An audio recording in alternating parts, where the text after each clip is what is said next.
Well, hello, and welcome to Stop Let's Team Up. It's time for another 4 for 4, and me and Kirby here to talk Fantastic Four. I'm glad Kirby went, hey, you want to do one of these this weekend? Because I was like, yeah, I do, because it will give me a chance to read more FF. I don't know if that was a great thing, but we're going to talk about issues 31 through 34. Say hi, Kirby. Hi, Ross. Thanks for bringing me on for at least one or two of these issues. Well, hey, it's the Silver Age. Sometimes it's a crapshoot. Yeah.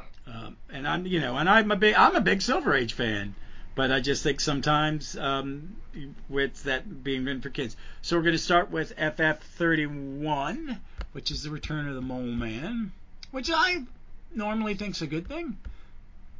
Normally, but this is a very after hitting a real big high last time, this episode is going to be a whole bunch of little steps backwards. Yeah, it's back to these. It's the era of the one and dones still. So this comic was released in July 1964. We're almost to when I'm born. The last issue of this comes out a few weeks before my birth.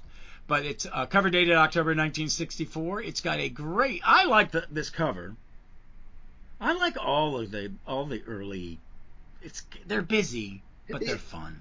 That was something there is an awful lot of like text on this cover here. It's like, the most I've ever seen. Yeah. Because it's got an arrow. Never mind how great this story is. Just take a look at our swinging title, The Mad Menace of the Macabre Mole Man. Damn, alliteration much, Stan? I'm fine with that. It's the paragraph where it's like, we've got a real surprise for you. Somewhere in this thriller, you'll meet a character, very briefly, whose identity, when you learn it, will come as a real shock to you. Ready? Okay. See if we're right. You don't need that. Yeah, what the hell is with that? And then the Mole Man without that, the strangest of all superheroes, villains. Yeah, not really. There's some weirder ones. Yeah. They're coming. But it's Jack, and it's the it's 60 kitsch. How's that? Is that the right term? Yeah, let's go. Let's be very kind and go with that. Yeah. So, roll call. It's a Fantastic Four. Invisible Girl, but I will never call her that, really, because she's a visible woman, because I always thought the girl was silly. She was a grown woman. Mm-hmm. Except, I've been reading... there's a little bit of Reed's origin that Stan and Jack and then other people do, because I was watching the origin of the Alpha Flight on the Mary Marvelite, mm-hmm. which is a YouTube channel I like a great deal. He does very good comprehensive origins of characters. But when we get to the issue, I think it's the third issue, there's something I have issues with. We got a guest star. Mole Man's a bad guy. We've got the original Avengers in it. Aunt Petunia's mentioned. And I'm not going to read the whole synopsis, but basically the Mole Man wants revenge and is bringing down buildings into the underground, and the FF fight him. I really... Hold on, no. The only issue that has a synopsis for this is in Grand Comic Book Database is this one, and it's not bad. Mole Man lowers blocks of New York City into his realm. Sue is injured in the ensuing battle and can only be saved by surgery performed by her escaped felon father. Again, it's I don't know. Is it a plot to get her hurt for the next story, or were they trying to tell a good Mole Man story? It feels like they couldn't make up their mind, and it suffers for that. Yeah, I think you're right. Because, I don't know, reading this last night, it's like, okay, this is not the best Mole Man story, and if they had, like, kind of leaned into, like, Sue trying to figure out, like, who the mysterious man on the newspaper was, because I think she thinks her father is dead. And maybe they had expanded that a little more and had the Mole Man take up less of the space of the story. This could have been a much better issue. And they think that they can only do a story over 2 or 3 issues, because the whole Franklin Storm takes this as 3 of the 4 issues. Yeah. And and he comes. I remember when he first comes back post my starting. So, folks, the next FF I read when I'm doing my reread is the first one I ever read, which is 128 or 129. I'm blanking on it now. But at some point between that and Burns, the Invincible Man comes back, and I can't remember how they bring him back. I just read this and I don't remember. Yeah, it's not the greatest story. It's I like that costume though. He'd be a create a new one. I like the costume, but that's an issue or stuff. I like how this issue does start on a great splash page where they're all being tossed around the Baxter building. I don't think they really understand how if an earthquake was that vibrated that much that it threw Ben and a chair in the air. They're all dead. Everybody in New York City said those buildings would just collapse, fall over. Mm-hmm. But it's a great Jack action. They want to start with action, and the first 2 pages is that. What did you think? I actually really did kind of like this opening, especially the bit where Ben is thrown into the shower, and let's see, Johnny goes, "If you use your brains you were born with, you have just reached up and turned off the faucet, and you think are you trying to hint that I'm dumb? Who's hinting? I accept your apology." See, I like it when Johnny and Ben spar. I do get tired of the fights. I mean, in the early issues, they fight every issue. Yeah. But I like that he falls through the wall and ends up in the bathroom downstairs. Then let's see. Then it's Sue. They're trying to I think kind of knows. It's like, okay, if it's not Doctor Doom, or if it's not the Mole Man, then it's going to be Doctor Doom. So let's leap into action. But then Sue notices on the newspaper, daring escape from state prison. And I wish this was the Daily Bugle, just because that would have been a nice little fun, Oh, yeah, I do. I agree. But so I'm confused. Has Reed not met his father-in-law? I don't think he has. Oh, they're not married yet. Shit, they're not even married yet. Nope. But when you see his origin and about how old she is when he meets her, mm-hmm. fucking creepy. Yeah. It's fucking creepy. It's, as the kids say, cringe. Some of these new the new slang is a little like, are we just going to be talking syllables next? I'm only 30. I'm already actively yelling at the youth to get off my lawn. Yeah, no. People go, you still say dude? And I said, yeah, I do. I say dude. Yeah, that's fine. I'm old. I'm not saying skippity bibbity or whatever the hell they were talking about. I don't know. Well, I was watching some stand-up comics talking about their kids giving them shit and using the terms, and I'm like, well, your comedy is a little cringe for them. They're all very sensitive. They don't want to say mean things. They don't want anybody punching down. But yeah, I don't get that he doesn't know who she is. But I mean, it's just, God, and her hair doing this one is really driving me nuts. The amount of there must be a hole in the ozone layer. Yeah. Above their head. From all the hairspray, like it's a drag queen level. I mean, I'm so glad when I love the art. I do love Jack's art, but there's a thing about Sue, and it's just the delicate flowering of these heroes. I think what Byrne does and others do, making her, she is the most powerful member of the team. It just makes sense. And when they did that, I went, oh, I'm an idiot. I didn't see that.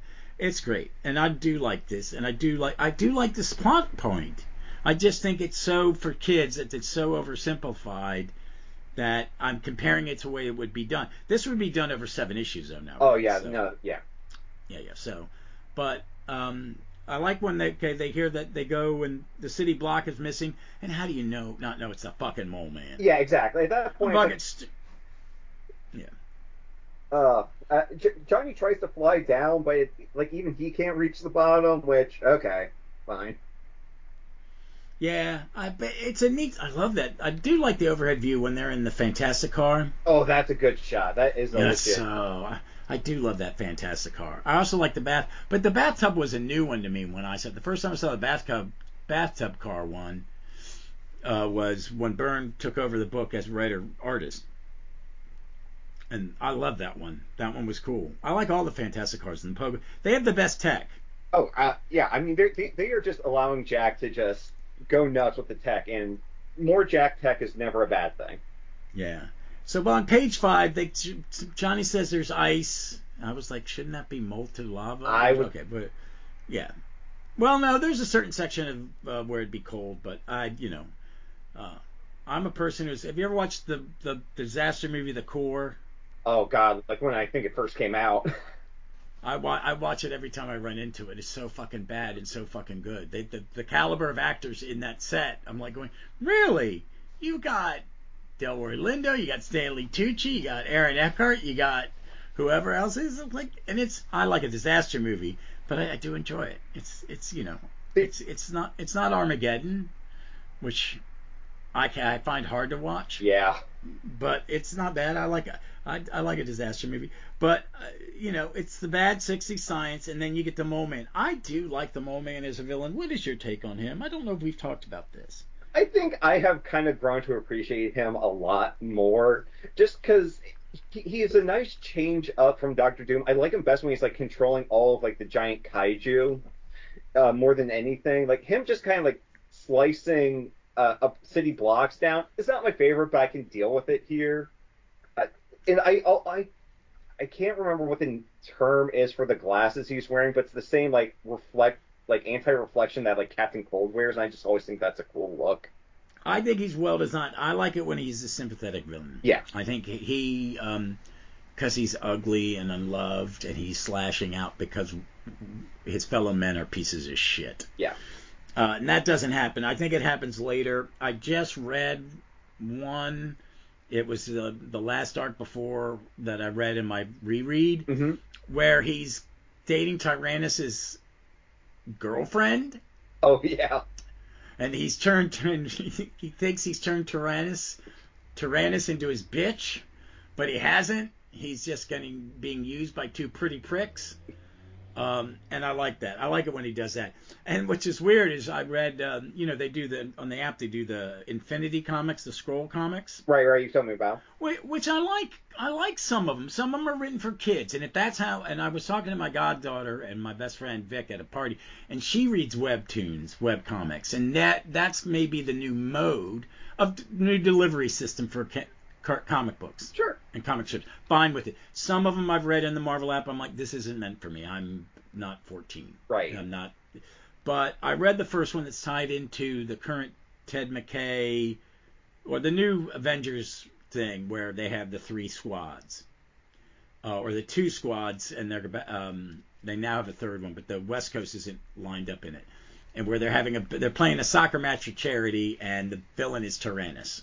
And it was fun, yeah. So it was a lot of fun. I liked it. It was a lot of fun. I like those things. The problem is if you come into them late, some of them have 20 chapters, some have 70 chapters. And it actually becomes one long scroll. So it's a bit cumbersome. But I just had Tyrannus, and I was like, that was weird. I read that this morning while I was setting up my computer. So that's enough tangent on Mole Man. I like Mole Man when he is played sympathetically, when they're more three-dimensional. And that really doesn't come, I think, until the 80s, does it? Yeah, no, because I think even in the 70s, when he shows up, he's still pretty much mustache twirling. Yeah.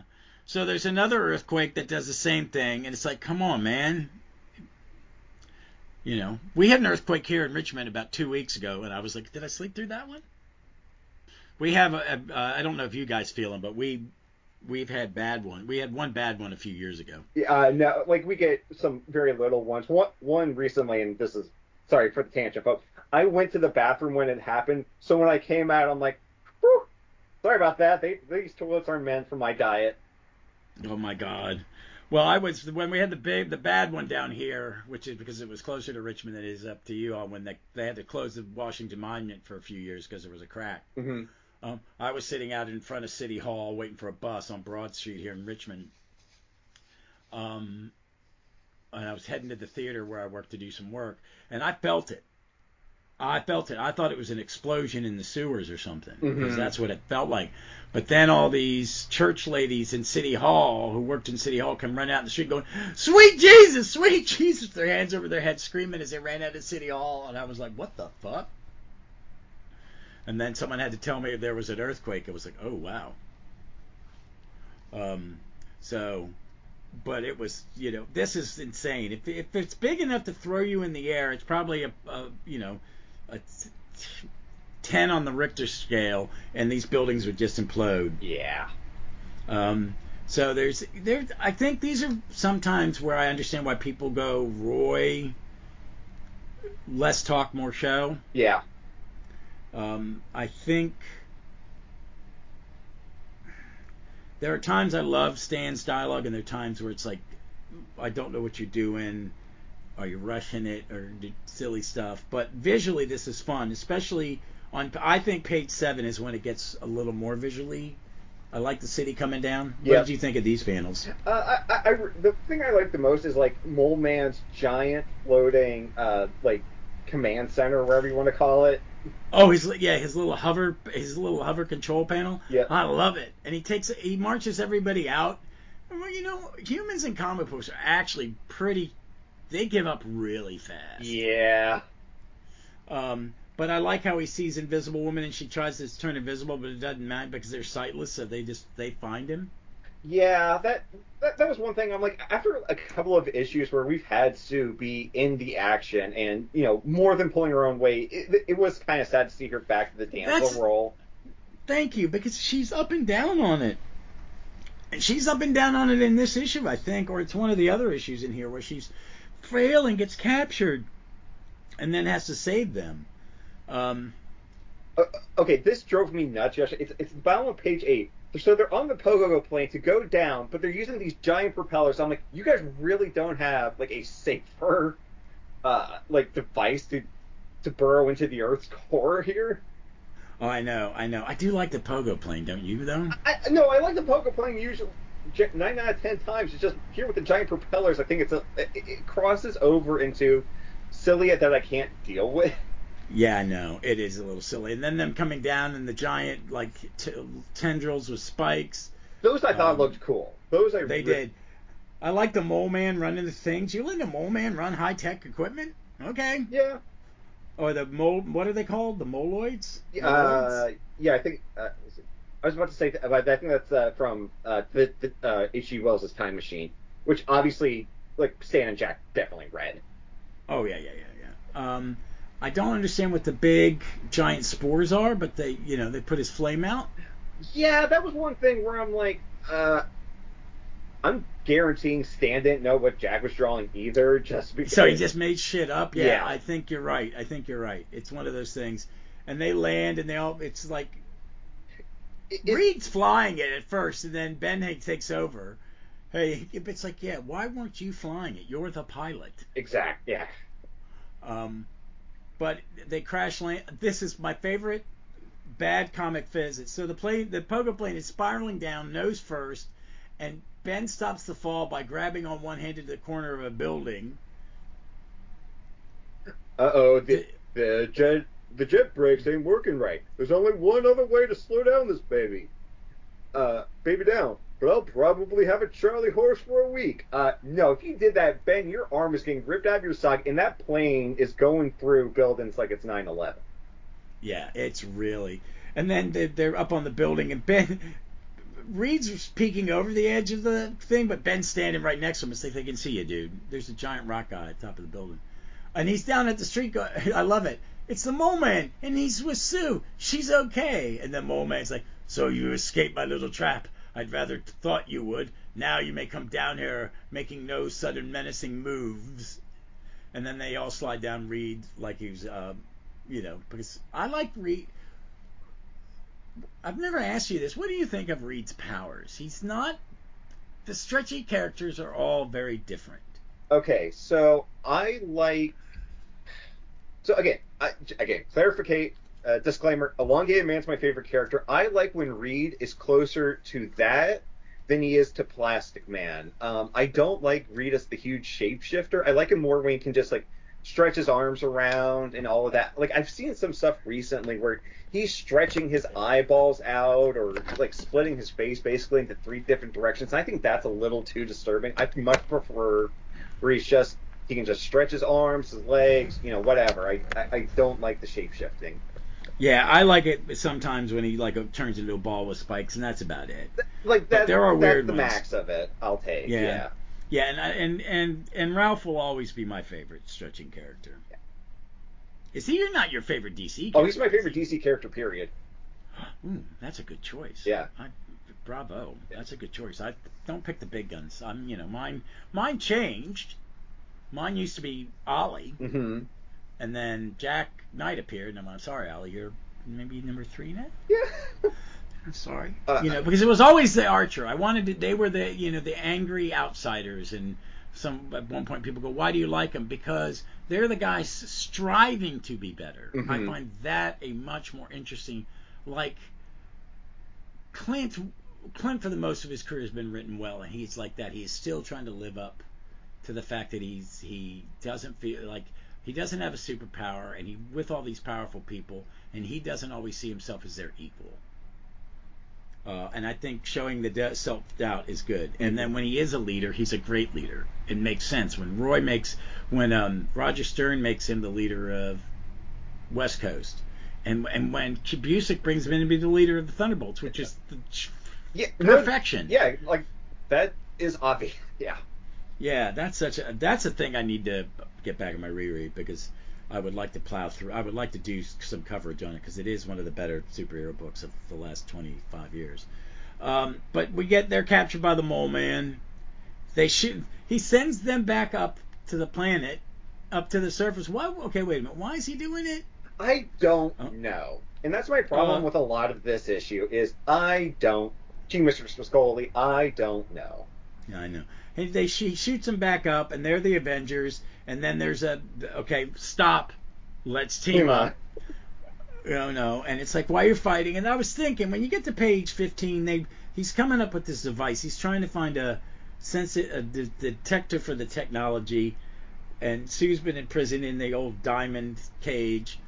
But you know what? There's this thing where Thor and Steve are talking, and Reed are talking about, this is a generic thing, is, oh, no, we have to, the Avengers, we just need to go down there and stop them, and Reed's like, no, we've got to save Sue. It's so generic that I don't think it needs to be the Avengers. No, I was thinking, because they should understand that. They should be on the same page when it comes to that. Right, and my issue with this, in their appearance here, is like, man, if this was just an issue with the Avengers, where the FF showed up, and everything else was pretty much the same, nothing would change about this story, which I think is kind of the weakness of it. Exactly. It's just like you're just putting the Avengers in there to give some pushback. It could have been the cops. It doesn't make sense that it's not, hey, why don't we all go down there and kick his ass? Yeah, because it's like, then the story's about a couple pages shorter. Yeah. I do like the little hover. The hover device that goes down. That's cool. So it looks like a Disney. It looks like a teacup ride without the outer casing, with the safety rails. That I liked. Yes. Again, awesome Kirby tech in this issue. I will not fault it for that. Oh no! And then the Moloids' little fighter, their little scooters with ray guns. I like them. I really like those. They're pretty good. But I do like the fight. It's Zeta. They have a Zeta ray. It's just all these weird things. I will say this: I do like the battle sequence at the end.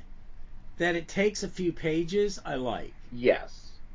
Because the action sequence here is great. Mm-hmm. Everything leading up to it's a little rough. And then, how does Sue get hurt? Wait a minute. It's because of, like, the giant explosion that Mole Man causes. That's what injures her. Because, like, she alone, even though she should have the force field, is the only one that gets injured from the explosion. Yeah, why didn't she put a bubble? Oh, probably, why put the bubble around it? And then the mysterious man from the newspaper shows up, and it is their dad, Franklin Richards, and he saves the day and is arrested. I do like that. I like the last panel where they give him a chance to go say goodbye to his daughter. Yep. I thought that was sweet. I mean, I thought it was, Again, it makes me wish that more of the issue had been devoted to, like, this mystery to actually build it up a little more.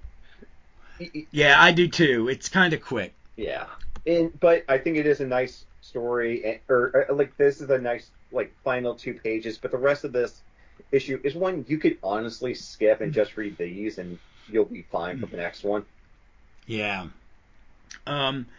So I wish I had folks. I don't have my omnibus in front of me because it's easier to use the tablet.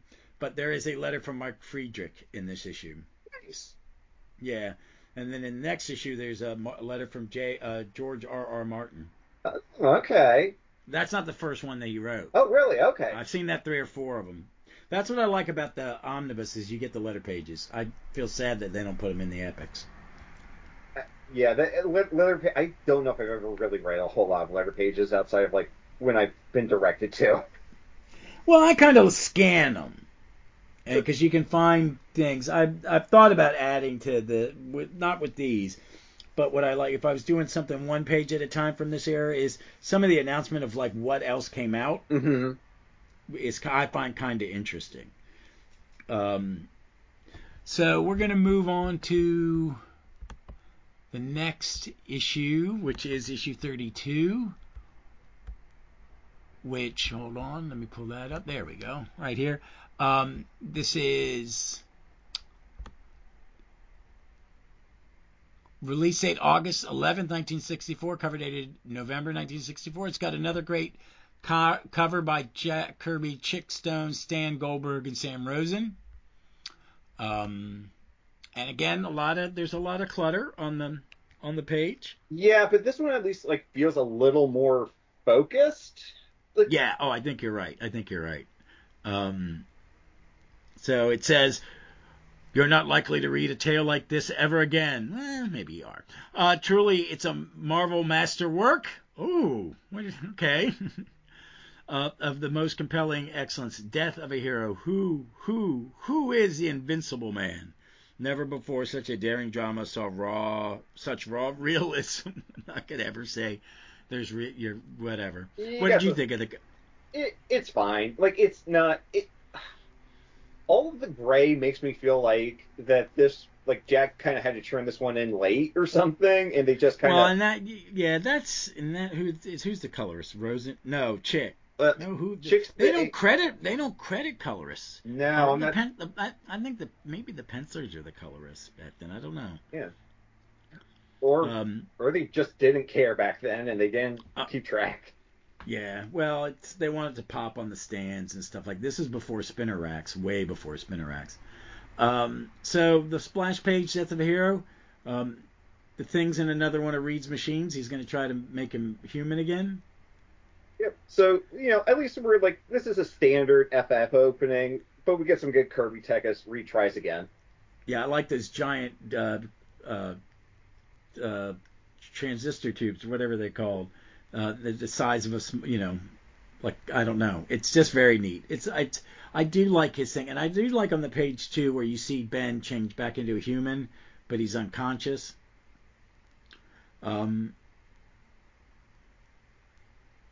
And Johnny doesn't want his buddy to be normal because he doesn't want to lead the team. I kind of like that. Yeah, which will definitely be a recurring thing throughout the rest of the FF's career. Yeah. And they'll find different ways around it. So, like I said, I just read where Ben lost his power, so they just built him a thing suit to kind of compensate. Yeah, I love that. I did too. Suit. I do too. So on the next page, 3 is the photo collage work. Is this the first one we've seen? No. We've definitely seen at least one. I think maybe last time. But I always wanted to, and hopefully Jack said in an interview why he did. I want to know if it was like time saving, or he just wanted to be creative, or maybe a little bit of both. I'm always really curious as to why. But I love it. I think it's a little bit because it isn't Lichtenstein. What is it? God, Rory Lichtenstein. Yeah. I think there's some of that. I think you were seeing some early art like that, and they were playing with it, using photosensitive. I think it looks great. I do. I think it looks great, and I like that you see the beam and the creature crashing on the planet. He's so you don't really know who he is. No, but he's kind of thrown away in this story, but I think it's kind of cool. Yeah, but if you have read previous issues, you have it sets. They lay the groundwork for you. Oh, yeah. I was rereading it, and I'd forgotten. This is only the second time I've read this. Right. Same here, yeah. Yeah, so it is. And then you get Ben comes out as human, and he's mad. Yeah, he's completely lost his memory, so he doesn't remember Alicia. So it's like, well, if you don't remember Alicia, what's the point? Yeah. And they knock him out, and then they turn him back to the thing, and he remembers it. Yep. I'd see, and this whole time, what I've liked, because I didn't realize it because I hadn't read it earlier, that Alicia's like, I don't need you to change. Yeah. And she's always that way. I fell in love with you like this. You fell in love with me even though I'm blind. Right. So, it's more his hang-up. And over the years, him being thing, not thing, I'm thinking about it because this is 60 years ago. Mm-hmm. That in the last 60 years, it comes and goes. And it's kind of like, I understand it. And I'm kind of looking at modern continuity going, yes, it references all this stuff, but it's not... These things happened, but they happened in a more modern context and a more recent context. It's like the 10-year rule. Yep. It's always been 10 years. No matter what issue you start your reading of FF, they got their powers 10 years ago. So this is okay. This comes and goes. The whole thing about be thing, be not thing. Does she love him, not love him? I think it's always realistic because I swear I've read an issue where like Reed says Ben has his good days and his bad, and like I think that's actually kind of realistic, honestly. Yeah, and they do it out of love. Reed's doing it because this is his best friend. He loves him to death and he wants to. So we cut to the creature that crash landed from the beam. They've come aboard. Everybody swims through the Hudson River. Oh my God! Oh, you're infected with some diseases we don't even have names for yet. Yeah, and he stretches in, so there's another clue. Mm-hmm. And he takes the shape of Franklin Storm. Franklin Storm, and then sends a journey to the fifth quadrant of the Andromeda Galaxy. Is another hint. Yep. So, then we cut to Sue and Johnny, and we find out what happened to. Her dad. Oh, I will say, at least Sue's hair is now not as like goofy and all that. It looks a lot more in control, I guess. Yeah, it got the little Jackie O. Is it Jackie O flip, or it's more like a Sandra D flip? I don't know. It's one of those. But he's in a car accident. Mom's dead. He can't save her. He becomes a drunk and a gambler. Kills a loan shark and whatever, and we get it. I like that they finally show us more about him. Yeah, and this is, I wish like this in an expanded form was in the previous issue, just so we can see like why Sue might think he was dead in the first place. Yeah, that's a good point. We didn't make it before. It doesn't make a lot of sense. And then they visit him. There's no glass in these things, really. Yeah, you think? I don't know. Maybe in the 60s they didn't think about. I'm willing to chalk that one up to differences in time. Yeah, I guess so. But then he turns himself invisible, punches at a wall, and Johnny's like, "Dad," and he brings. I like it. He goes, I was making myself. During my years here, I have worked in the prison laboratory. Why the fuck does the prison have a laboratory? Part of the reform program. I guess so. But there's mostly meth being made in it. Let's be honest. Yeah, it's probably toilet bowl wine. Bruno, yep. But then precursing that he's going to call himself the Invincible Man, or whoever this is, the Invincible Man. Johnny sends off the flare gun. I like that. Oh, I love this. Reed and Ben are both looking out the window. Look, Ben, our red alert signal. Get the Fantastic Car, fast. One of these days you're gonna offer to get something yourself, and the shock will kill me. Oh my God. So that is ball busting in a way like Friends of 20 Years can. Yeah. So we watch then on page 11 we get to see the fake Franklin Storm create his costume, and I do like this costume. This is a cool costume. Yeah, it is. I'm surprised no one. I guess they have. There's been other Invincible Man, but it's a good costume. It would work. But I like it, and this is a great fight scene. It starts on 11 and goes on 12, 14. Yeah, it ends on 14. Yeah, and for once, Reed's getting in on property damage. As he see, this is where it's Reed being a little too plastic, just a little plastic man-y for me, where he like coils himself up against the lamppost to launch himself.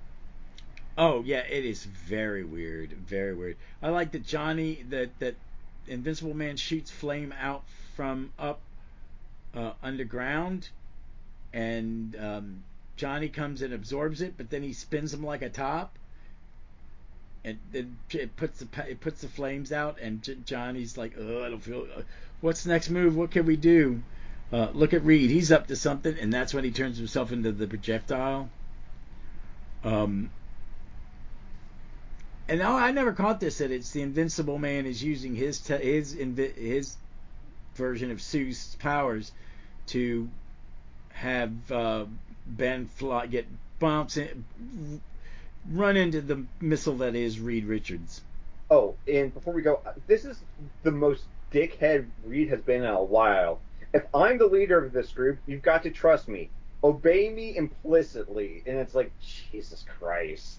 Yeah, reading these Silver Age comics about how they like the blind obedience to the authorities. I know it's post-war generation. You know, everybody's kind of like, we got to do what's right. I just read the first 4 issues of Thor, and the things about commies and science and him working for the government by issue 3 is kind of weird. Wow. I've never read that early stuff. I'd read the first appearance, but not some of the others. I'm enjoying it. The art's the Kirby art's a little different, and they got some fill-in guys early on, which is cool. But we see on page 15, we get to see them all dejected. The headlines, you know, they're losers, and then Reed builds a device, and Johnny's like, when does he say what this is? Let's see here. Does he say what it is? He must have. I just don't remember. Yeah, I don't understand why he's wearing this device. Does he say? I think at some point it's to try and find the oh wait I think it's to try and find Invincible Man, and then to trigger like the device to do the transportation. Because on page 17, it's revealed that the Invincible Man is really the Super Skrull. Yeah, and he flies off, so we only see him as a Super Skrull in 2 panels. Yep. But they do, at least, they did build it up, they did hint at it, and just for me in the epics, that means that the last issues of the first 2 epics are both Super Skrull related, which I just find to be a nice little, like, coincidence. I love him in like the Paul in the later years, and I really liked him in Annihilation. He was really good. Oh yeah. In Annihilation. So they track down where they're able to pull back Franklin Storm from the Skrull homeworld, and when he lands, he's like,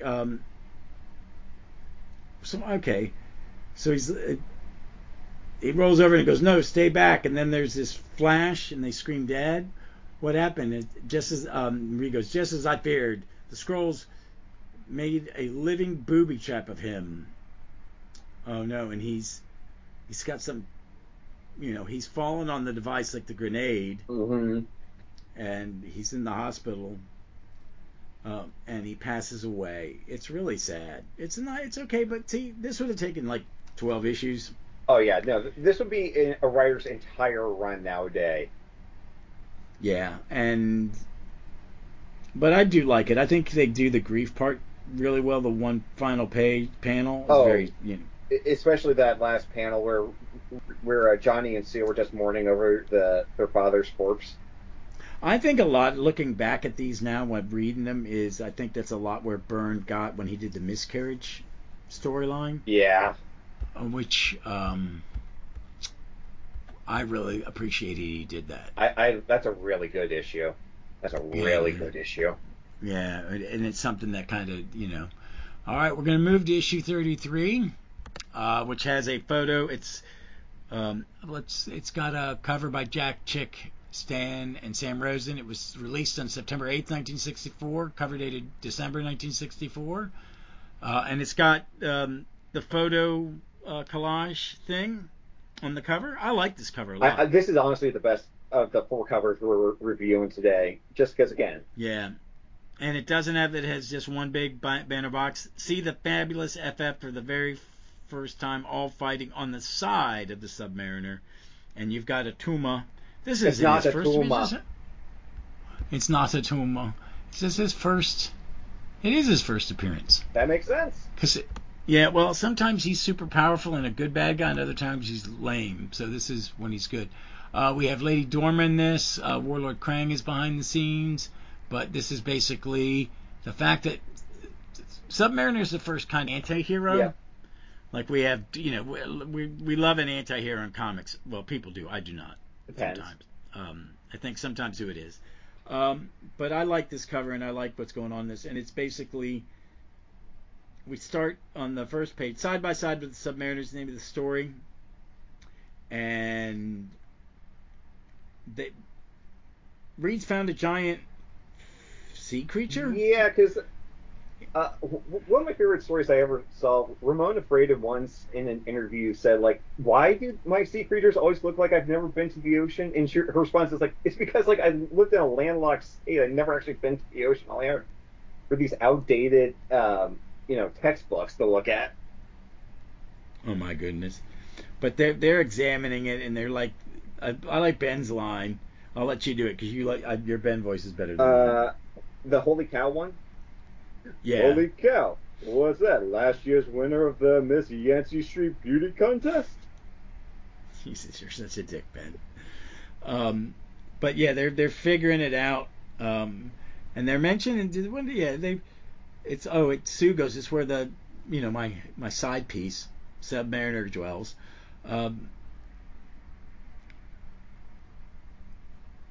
I don't know why did they. Okay, some of this stuff was kind of crazy.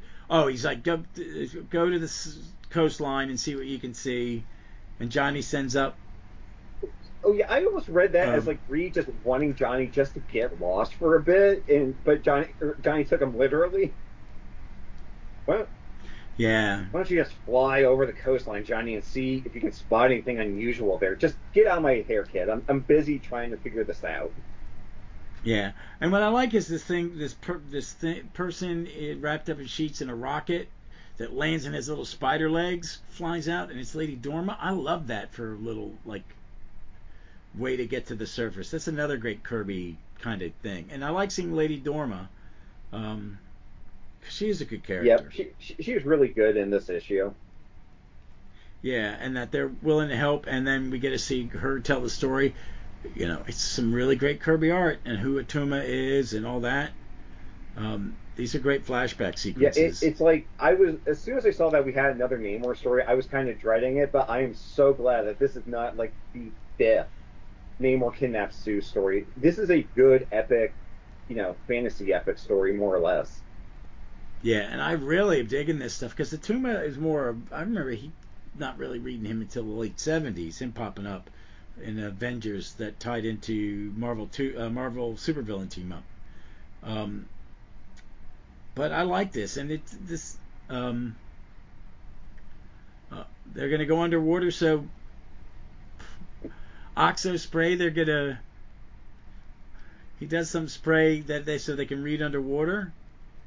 Yeah, and somehow it still allows Johnny to be on fire underwater, which I can deal that's comic book silliness that I can deal with, just so Johnny can be useful somewhat in this story. Yeah, and I like it. They go to the Fantastic Four's little mini sub, and then page 8 is another photo collage, which I really like, especially with the anglerfish there and all of that. It's super cool. Yeah, and the submarine off in the thing. It's just great. And they get there, the Atlanteans use catapults underwater? I can buy that, sure. Okay. And I like how Ben jumps out of the sub after it's hit and throws it back, destroying it. The crossbow, that's on page 10. Crossbow. It's the first panel on page 10.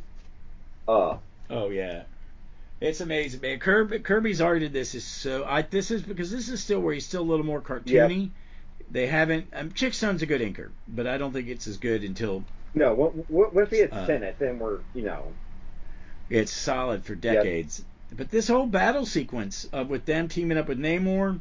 Oh, Reed disguising himself as the Manta Ray. Yeah, I don't like that. It looks disturbing.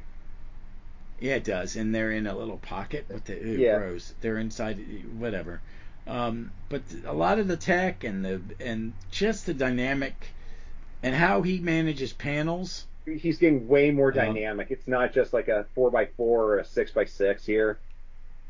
but it's I like it that it's a It mix of is, those. yeah. That when he's doing a fight scene, he'll do 4 for Mhm. 4 panels, and it looks fine. And this is really good action. This is show don't tell.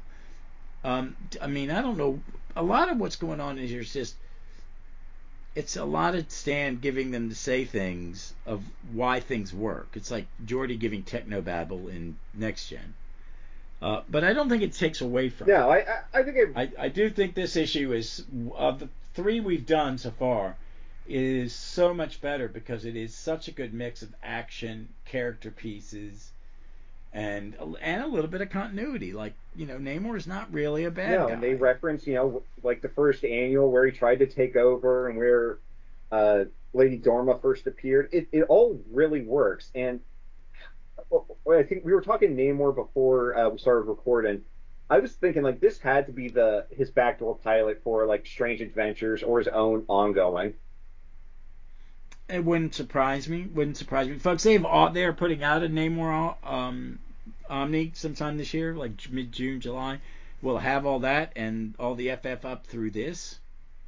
It looks neat. And there's does yours have the pinup? Let's see here. Oh, yeah. It has for the last page, yes. It does have the Prince Namor pinup. Yeah, I love a good pinup. So overall, I really like that one. Now we're going to move on to the final, which is issue 34, A House Divided. Really, again, y'all need to get some mediation. Yeah. So this story, well, I like this cover. It's a pretty generic cover. Yeah, I don't know if this one would have, like, the last one would have maybe picked it up off the stands. I don't know if this one would have. Yeah, I mean, it just looks like they're having a fight at a staff meeting in front of their boss. So, but it's, it's still, this was cover date. This was sold on October 8th, 1964. Little under 2 weeks from my birth. And it was cover date January 1965. We've had the same creative team for every issue, which I have not mentioned. Is Stan, Jack, Chic Stone, Artie Simek. Me and Ken were talking about that, about the great letterer Artie Simek, because he's the one creating the fonts for the covers and stuff and the sound effects. Okay. Yeah. So that's what a letterer would have done. They would have designed it, and then done it freehand, which is very cool. Nowadays you would program it. And this is a story with Thomas Gideon. Does he comes back? He does. He comes back. In like late Thomas era, I think. Yeah, that's where I know him from. So let's just have a good synopsis. I want to kind of find one that's not too long, but I don't know. This story is one when I reread it, I was like, this is very clear. Yeah. I don't know what's going on. Here's a synopsis. Okay, I'm gonna use the grand comic book. Billionaire Gregory Gideon bets his bid for the world domination on his ability to destroy the Fantastic Four.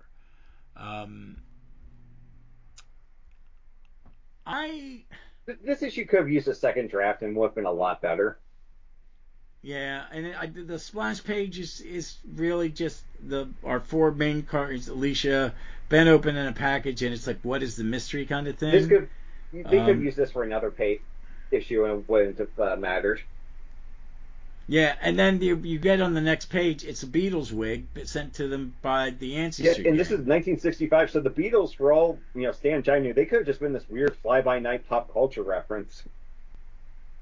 Yeah, I will say I do like it when after the fight with Reed about the wig that Ben's going the bottom panel where he's wearing the wig. You want to read that? Are you kidding? I always wanted to try one. Wish you could see me, baby. I'm a living dog. Yeah, I love that panel. I really love that panel because it is so silly. Weird. I just noticed Alicia looking straight at the reader or whatever, not even Yeah. I do.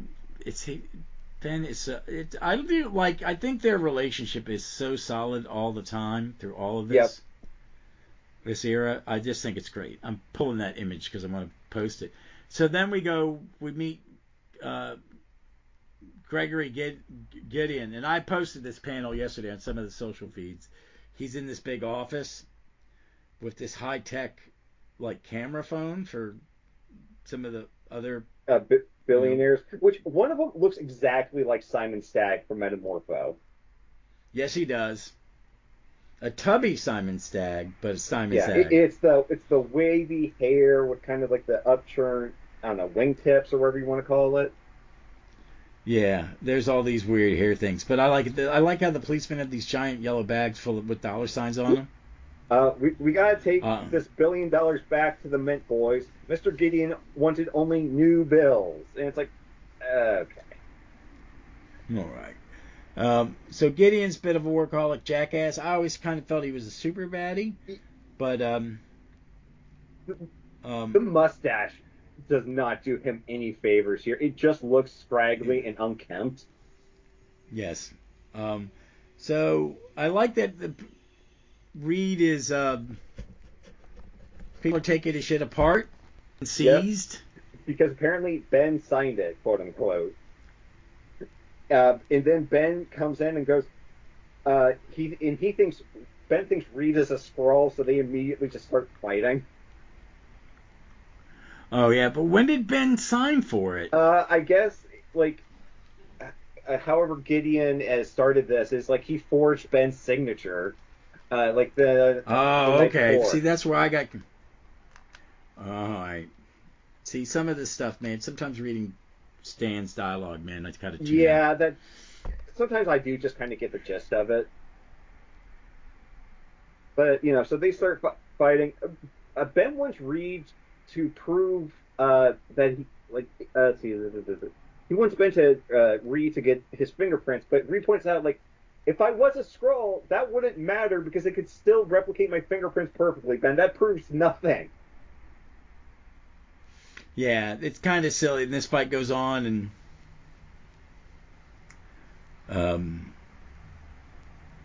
this is what the living area's all been trashed. He sees his writing on the wall. I'm fighting Dr. Doom, can't hold out any longer, but where's this Doom's robot? So Gideon's pretty good, man. Gideon has done his homework. He's like, okay, what are the usual Fantastic Four tropes? Okay, so there's Skrull. And I guess the Fantastic Four, they're in the news, so Skrulls are a thing, Doombots. Johnny thinks Sue's being controlled by the Puppet Master, so Bradley's getting some nice continuity going through here.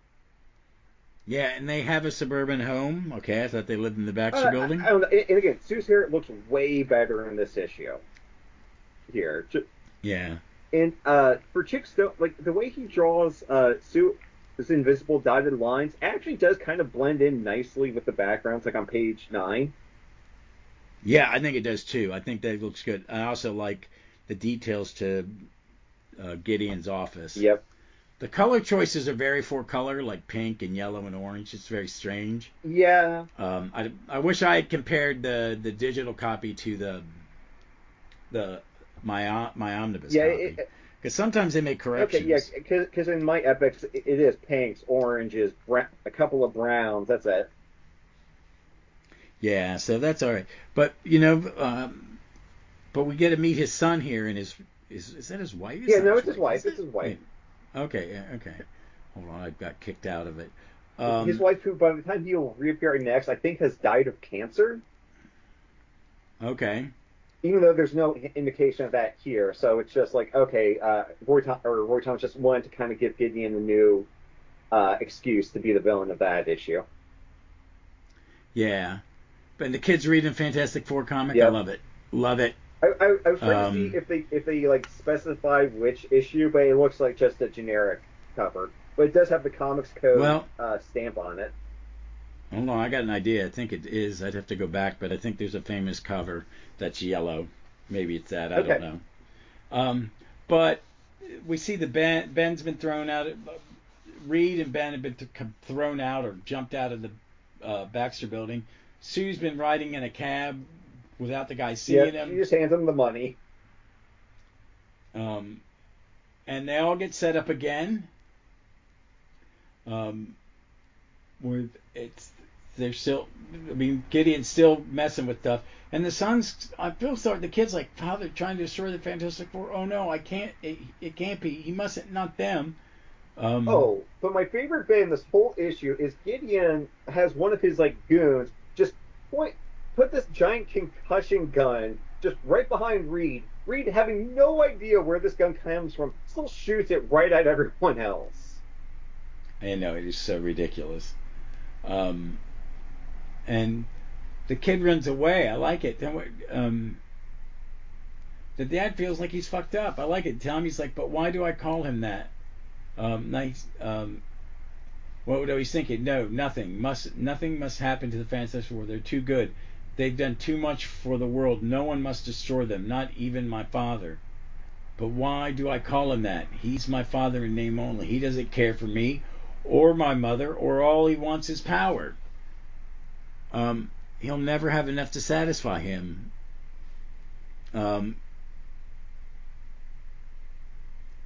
He's a really shit husband too, because his wife's like, maybe not being such a dick to your kid, but now you've caused him to be in damage. So Sue and Reed trust each other. Ben and Johnny trust each other. But they're all kind of beat up from it. Yep. So they're using. Oh my God, I forgot this. That they steal from Dr. Doom's time machine. They don't steal it. They replicate it for $30 million. Oh my God. Real quick, you talk. I just want to kind of go to the inflation calculator to see how much that would be nowadays. Mm-hmm. So.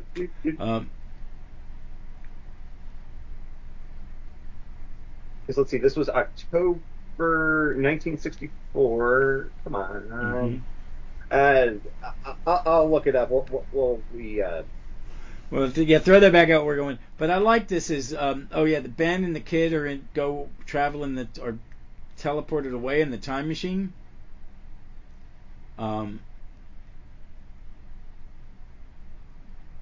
So where does he send him? Did they say where they send him? They just blink out. We don't even get a scene of like Ben and the kid like trapped in medieval times or something like that.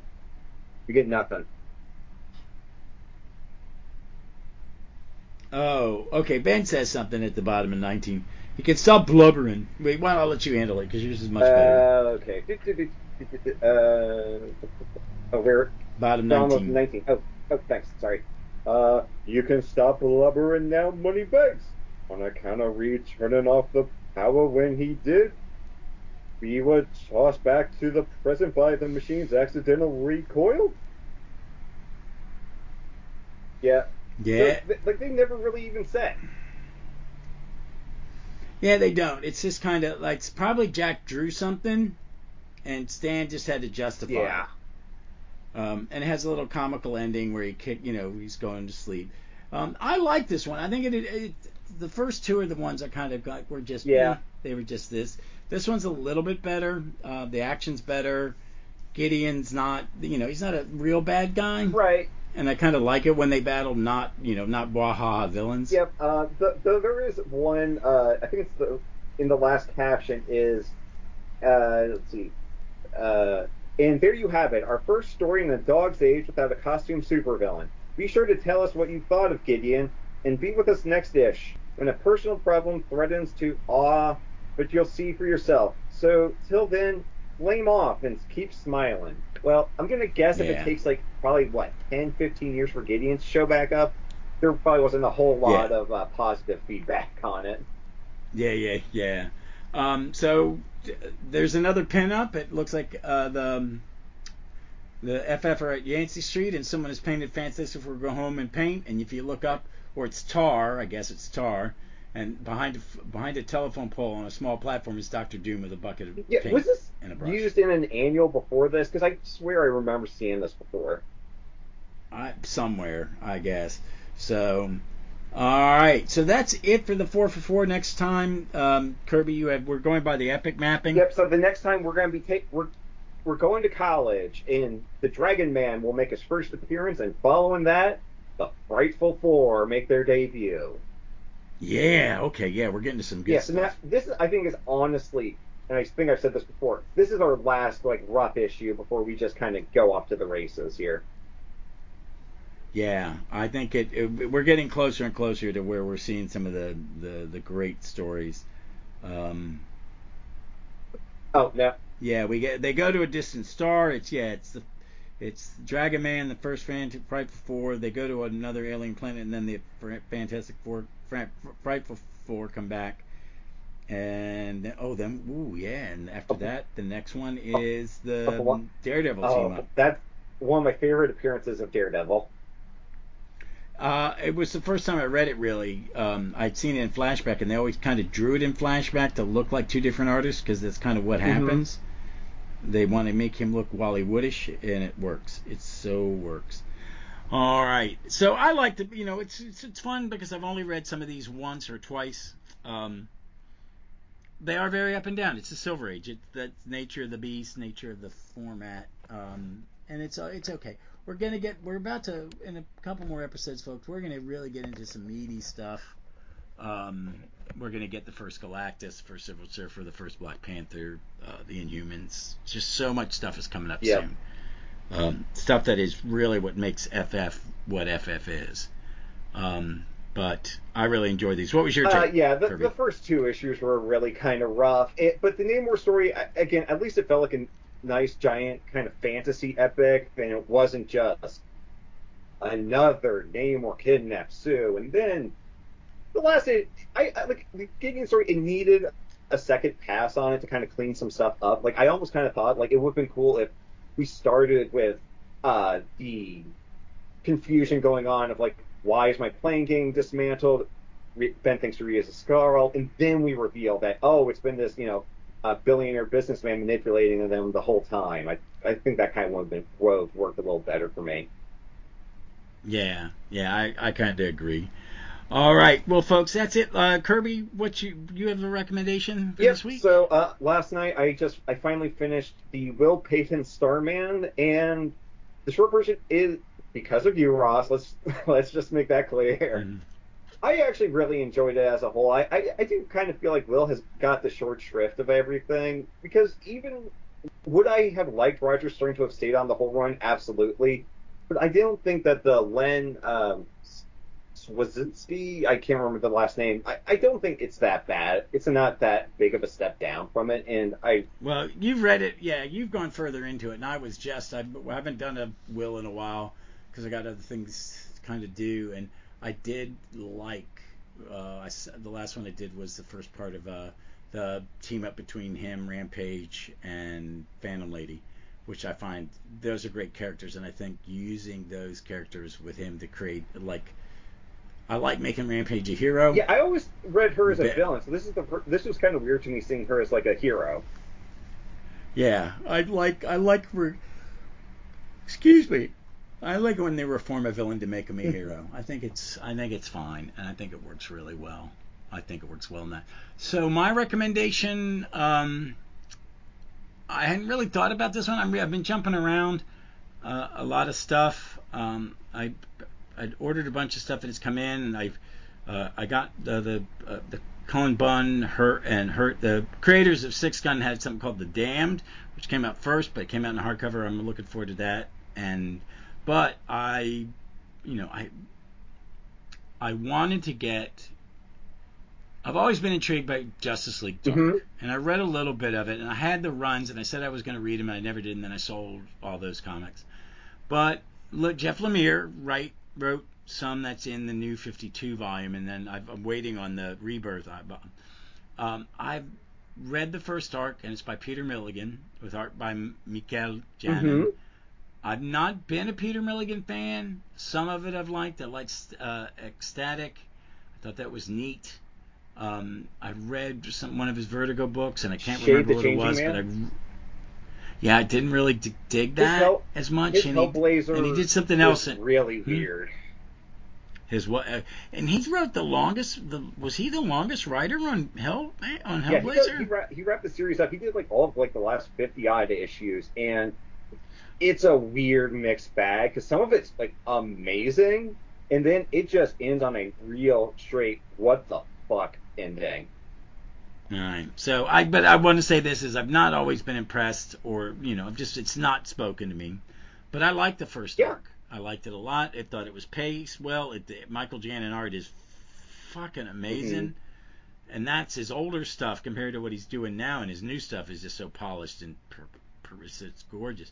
But I'm looking forward to reading it because you've got him, then you got Lemire, and just this hardcover. Then you got Ray Fawkes for a little bit, and then I think Dave Michelini jumps in or something. I don't know. But the last bit is Di Matteis. And that's the lineup changes, and eventually in the Rebirth era you get Detective Chimp. But I really enjoyed it. I'm enjoying it, and I'm waiting on the second one to come in. It'll be neat. It'll be neat to read. So I'm gonna check out. I recommend checking out Justice League Dark. That was the Justice League I stuck with the longest when New 52 started, just because I liked a lot of the characters they had used, and I think I did drop out at some point just because I lost track. But yeah, no, I think that was really good. And when it comes back for Rebirth, they reference heavily. It's basically a Shadow Pact sequel, which I really... Yeah, that's what... Yeah, I like that, because that made me go and look if Shadow Pact had trades, but they're kind of expensive. But the whole 16 issues are on the app, and that's a book I loved. Because this is where he becomes... Detective Chimp becomes Nightmaster and has the sword because of... something that goes on in Justice League Dark, which I find cool. Also, oh god, a brain fart in there. I just read the most recent Wonder Woman that's on the app. It's the one post the murder of Steve Trevor and the birth of Trinity, which I thought was really neat. Is like, you find out that the Sovereign, the secret king of America, has had Steve Trevor killed, and then she has other people go after the Sovereign. William Henry is he says is his real name, but he's King William, and it's like a monarchy had multiple names. But the second part of that is she's basically stolen all his money. Okay. She's had someone hack and find his money and impoverish him. Well, she's at Paradise Island grieving the death of her love and creating a child the way she was created, to have a piece of him. And her name is Elizabeth because she's named after Moulton's wife. Oh, okay, yeah. Okay, and they make it that Steve Trevor's mother's name was Elizabeth Moulton Trevor.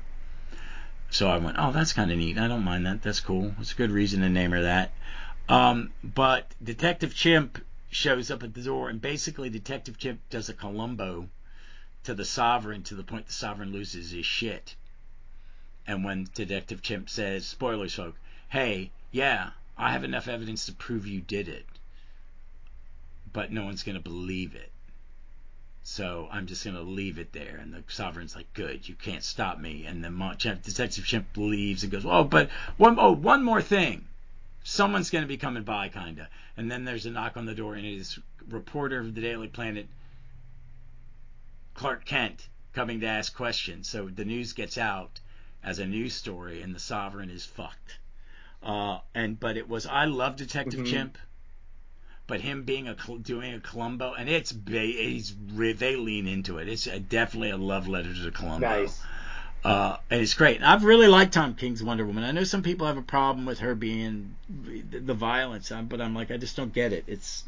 She's just fighting back because the bad guys are going after the Amazons because it's a very much an anti-DEI. The Sovereign is Trump. Here are the secret people running it, the billionaires running our country, and blah blah blah. I think they're it's King being very timely. Right. Yeah, and I think it's a great run of Wonder Woman. I can't wait till it's all done. I read it pretty religiously. When it hits the app, I stop what I'm doing and read it. Yeah, I've heard some good things. I'll probably check it out when it hits some trades at some point. Yeah, it's good. And I'm reading. I want to finish reading this Jenny Sparks. I read the first issue. That's going to be finished. I'm waiting till the app has all 7 because it's only 7. And the Battle of the Century. Really liked the first issue a lot. I really liked it. They did some things with continuity. I like, why is Libby alive? Why is Diana's mom alive? But there was an arc a few years ago where she had cancer, and he's just bringing that back. She's been in a remission, and now she's in. And Diana's trying to get I don't know why she's trying to win the money for the treatment or something. It's kind of like that. But it's pretty good. It's pretty good. But it's definitely something that we'll read better in a tribute. Okay. So, but I enjoy it. I like Tom King. I like him when he succeeds. Sometimes it's different levels, and he has. Yeah. Heroes in Crisis is really rough. Yeah. It's really rough. But other than that, I recommend it. But yeah, I definitely recommend checking out Justice League Dark. Especially, it's all on the app. And the good thing about the DC app, the annuals are put and the crossovers are put where they belong. So it works very well. All right. Thank you again, Kirby. We'll be back. Also today, Kirby sent me the 3rd episode of the Captain Carrot podcast. Probably won't go up for a couple weeks because I'm going to post this the day we record it, which is the birthday of Sal Buscema. Happy birthday, Mr. Buscema. One of the greats. And you'll get part 2 of the Pegasus Project next week. And Captain Carrot will be back the week after that. All right? All right, folks. Thanks as always. Be safe. Be smart. Please be kind to one another in this mixed-up, crazy world. And read some comics. Read some FF. Bye, everybody.